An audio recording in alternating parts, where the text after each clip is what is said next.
नमस्कार, आप देख रहे हैं न्यूज फॉर नेशन और मैं हूं शुभे आपके साथ। बिहार में अब चुनाव संपन्न हो गए हैं, रिजल्ट आ गए हैं, पूर्ण रूप से एनडीए को बहुमत मिली है। लेकिन इन सब के बीच अगर हम जीत का आकलन करें तो गंगा के इस पार यानी कि मिथिलांचल क्षेत्र में एनडीए की झोली भरती हुई नजर आई। वहीं अगर हम सीमांचल की बात करें तो उस ओर महागठबंधन की जीत होती नजर आई है। क्या कुछ डेटा सामने आए हैं, कैसे हम ये बातें कह रहे हैं, हम आपको सब कुछ बताते हैं इस पूरी रिपोर्ट में।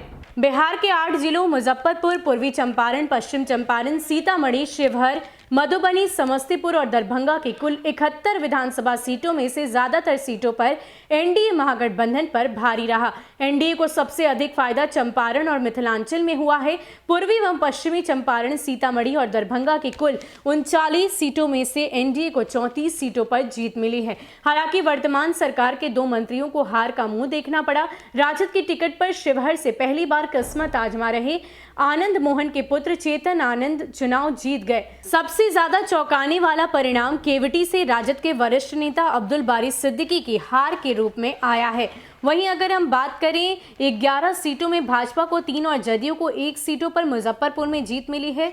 इसके साथ ही अगर हम बिहार के सीमांचल की सीटों पर नतीजे देखें तो वहां पर नेताओं के परिजनों को कई सीटों पर हार का सामना करना पड़ा, तो दूसरी ओर कई सीटों पर बड़ा उलटफेर हुआ है। इधर सीमांचल में एआईएमआईएम ने अपनी दमदार उपस्थिति दर्ज कराई।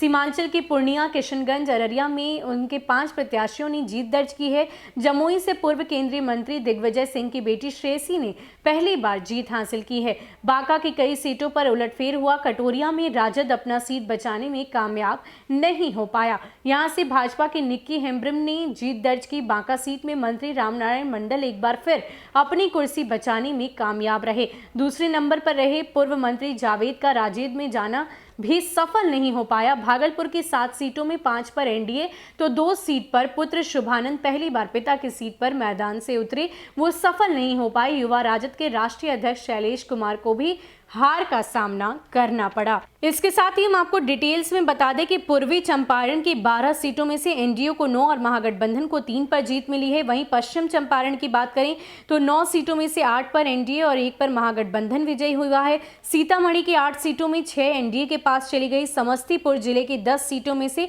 5-5 दोनों महागठबंधनों को मिली है। वहीं अगर सराय रंजन से जदयू की टिकट पर चुनाव लड़ रहे विधानसभा अध्यक्ष विजय कुमार चौधरी, हसनपुर से राजद के तेज प्रताप और उजियारपुर से राजद के आलोक कुमार मेहता चुनाव जीत गए। दरभंगा जिले की 10 सीटों में से 9 पर एनडीए और 1 पर राजद प्रत्याशी ने चुनाव जीते हैं। जिले से चुनाव जीतने वाले एकमात्र राजद उम्मीदवार ललित यादव हैं। तो आपको बता दें कि एक तरफ जहां गंगा के इस पार यानी कि मिथिलांचल ने एनडीए की झोली भर दी, तो वहीं दूसरी ओर सीमांचल में राजद जीता हुआ नजर आया। इन सब के बीच अगर हम पटना विधानसभा सीट की बात करें तो यहां पर 14 विधानसभा सीट हैं और उनमें से 9 राजद के खाते में जाती हुई दिखाई दी। फिलहाल के लिए इतना ही। ऐसे ही अपडेट्स के लिए आप हमारे साथ बने रहिए और देखते रहिए न्यूज फॉर नेशन।